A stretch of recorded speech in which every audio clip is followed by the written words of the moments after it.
Social meanings are also closely related to connotative meanings, and in certain situations it may be difficult for you to discriminate between the social and connotative meanings because both contribute to each other.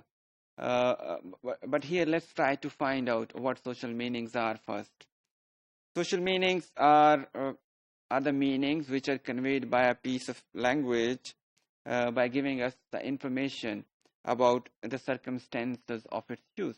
In which circumstances and the ways a language or a piece of language is being used, that constitutes its social meanings. For example, there is a word of language, but how I say it, my pronunciation in a certain situation would determine its social meanings.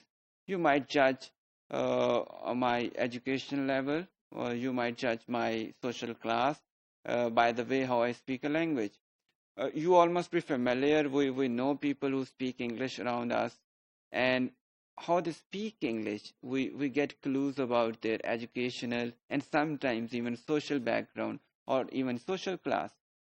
In Pakistan, in academic circles, this is very common that we knowingly or unknowingly we try to judge people by the way how they speak English or Urdu. These additional meanings which are associated with the use of a language, generally speaking, are known as the social meanings. And we decode the social meanings of a text through our recognition of various dimensions and levels of style within the same language, how that language or the pieces of that language are spoken by individual or collective speakers. For example, sometimes we recognize some pronunciation of words as dialectical.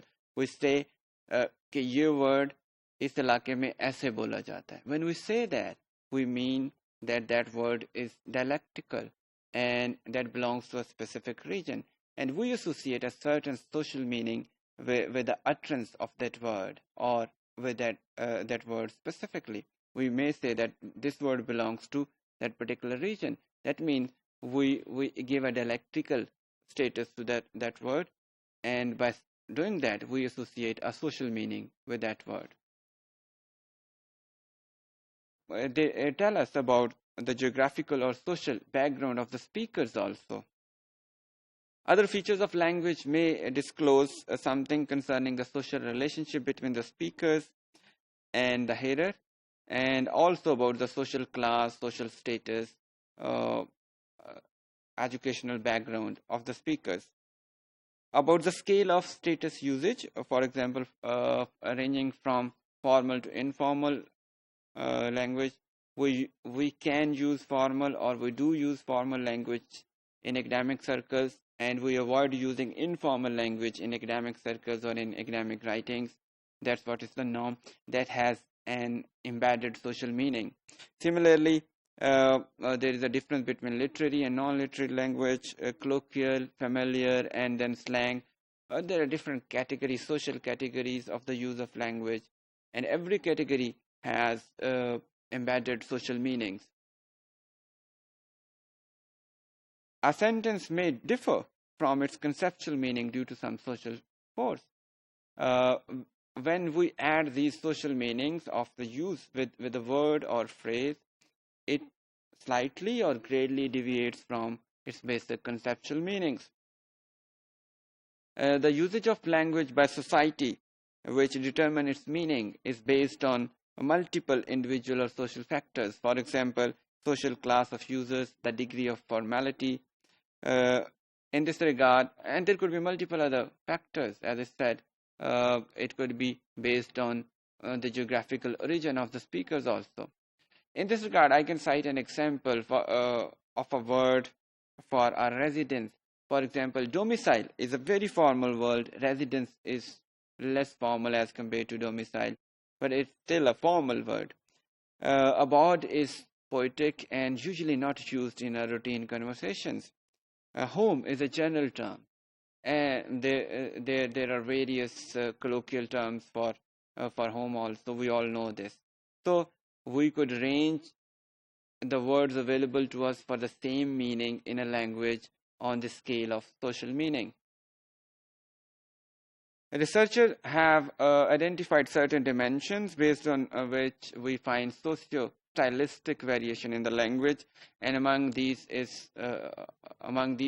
some popular ones are the dialect.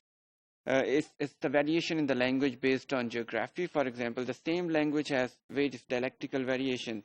Punjabi spoken in Sialkot is absolutely different from the one spoken in Sheikhupura or spoken in Faisalabad or Lahore.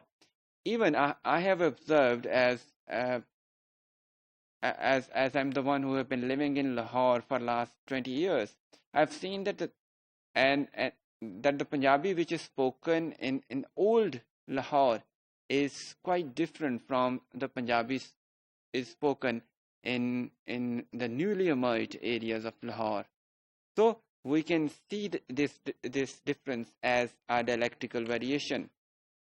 Then on the basis of time, for example, language spoken in the 18th century may be different and is in fact different from the language spoken in today's world. Province based on different disciplines of knowledge, for example, the language of law, language of science, or advertising. And then on the status, language could be polite, could be colloquial, or could be slang.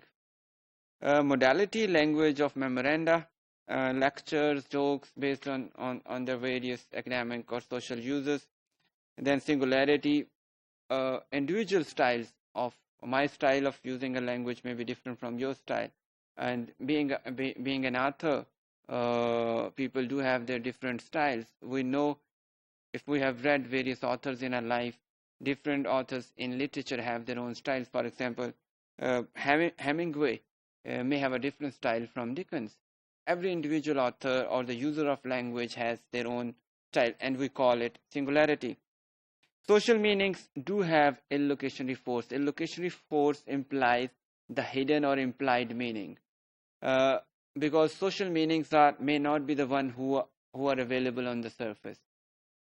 When you say something, it reflects the dialectical use of language, and then we associate the social meaning with it. So it may not be the meaning which is said directly on the surface. It may be hidden or implied behind the statement or the way you say it.